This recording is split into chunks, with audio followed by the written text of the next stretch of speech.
కాపాడదాం కాపాడదాం కాపాడదాం కాపాడదాం కాపాడదాం కాపాడదాం కాపాడదాం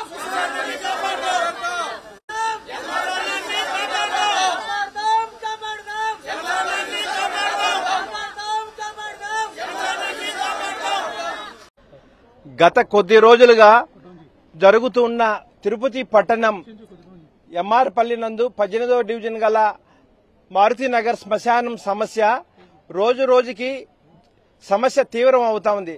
దీనికి ప్రధాన కారణం Tirupati deputy mayor RC Munikrishna. ఇతని దౌర్జన్యం అరాచకం ఎక్కడికి వెళ్లిపోయిందంటే ప్రజాస్వామ్యాన్ని నడి రోడ్లో కూనీ చేసి అడ్డదుడ్డంగా డిప్యూటీ మేయర్ అయిన ఈ ఆర్సి మునికృష్ణ నడి రోడ్లో ప్రజాస్వామ్యాన్ని మర్డర్ చేసిన ఈ ఆర్సి మునికృష్ణ ఈ అరాచకాలు ఎక్కడికి దారి తీసాయంటే సాక్షాత్తు ఎంఆర్పల్లిలో ఉన్న మారుతినగర్ శ్మశానం మీద కూడా పడింది.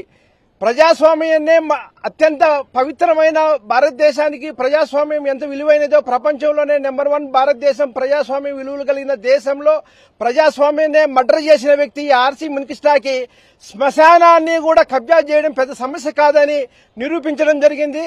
దీనికి ఆర్సి మునికృష్ణ మున్సిపల్ కార్పొరేషన్ అధికారుల మీద కూడా ఒత్తిడి తెస్తూ రెవెన్యూ అధికారుల మీద కూడా ఒత్తిడి తెస్తూ deputy mayor RC Munikrishna tender అయ్యి 20 లక్షల రూపాయల నిధులతో వర్క్ మొదలు పెట్టడం జరిగింది. అర్థం వరకు మీరు కూడా మీడియా మిత్రులు లోకల్ ప్రజలు కూడా అందరూ చూస్తున్నారు. అర్థం వరకు కాలాలేసి భీముకి బాక్సులు కట్టి రిమైనింగ్ వదలడం జరిగింది. ఏమయ్యా దీనికి కారణం అంటే ఆర్సి మునికృష్ణ అధికారుల ముందు ఒత్తిడి తెచ్చి పని ఆపడం జరుగుతా ఉంది. ఈ రోజు 10 కోట్ల రూపాయల విలువైన శ్మశానాన్ని దౌర్భాగ్యం ఏమంటే ఈ శ్మశానాన్ని కబ్జా చేసేదానికి ముందుండి ఆర్సి మునికృష్ణ ప్రయత్నం చేస్తున్నాడు.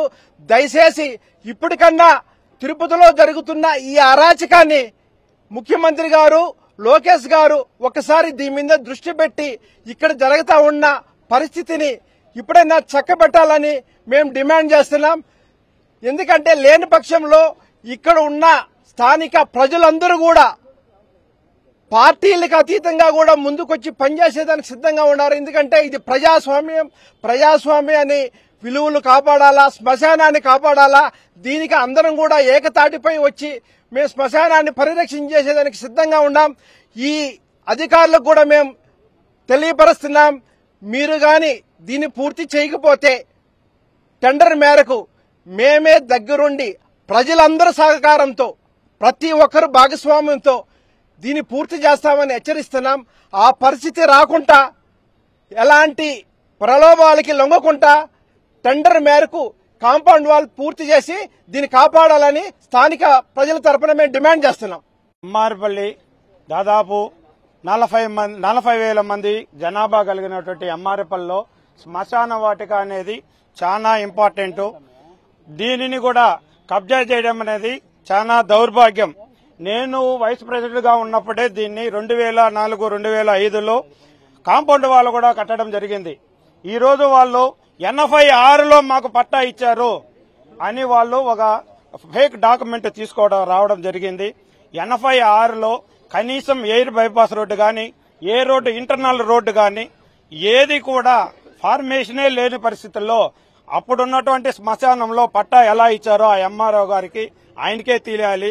తెచ్చినటువంటి ఆ సుబ్రహ్మణ్యం నాయుడు, శ్రీనివాస నాయుడు వాళ్ళకైనా తెలియాలి ఎట్ట పట్టా ఇచ్చినారో తెలియదు.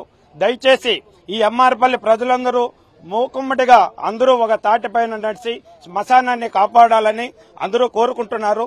దయచేసి ఈ ఆర్సి మునికృష్ణ గారు దగ్గరుండి మీరే అన్న శ్మశాన వాటికి గోడను కట్టించండి, శ్మశానాన్ని కాపాడాలని కోరుకుంటున్నాం. రెడ్డి టీడీపీ ఎంఆర్పల్లి ఈరోజు తిరుపతి ఎంఆర్పల్లి శ్మశానం కబ్జాకి గురైందన వల్ల ఇక్కడ అందరూ పార్టీ అతీతంగా ప్రతి ఒక్కరూ ఇక్కడికి వచ్చి శ్మశానాన్ని కాపాడుకోవటానికి ప్రతి ఒక్కరూ రావటం జరిగింది. వాళ్ళందరికీ ధన్యవాదాలు. ఇక ఈ శ్మశానం గురించి మేము ఆర్ఐకి, ఆర్డీఓకి, కలెక్టర్కి, కమిషనర్కి ప్రతి ఒక్కరికి మేము అర్జీలు ఇచ్చాం. వాళ్ళు బ్రహ్మోత్సవాలు అయిపోయినండి 2 రోజులు మాకు టైం ఇవ్వండి, ఆ తర్వాత మేము వచ్చి దాని గురించి వెరిఫై చేసి శ్మశానాన్ని ఎక్కడికి పోనీయకుండా మేము కాపాడుతామని మాకు మాట ఇచ్చారు. ఆ మాటతో మేము గమనే ఉన్నాం. ఇక ఈ 2 రోజులు చూసి ఈ 2 రోజులు అధికారులు రాకపోతే మేమందరం ఇక్కడ పార్టీలకు అతీతంగా ఉండే వాళ్ళు అందరం కలిసి ఈ గోడ కట్టుకోవటానికి మేమందరం సామర్థ్యం అవుతున్నాం.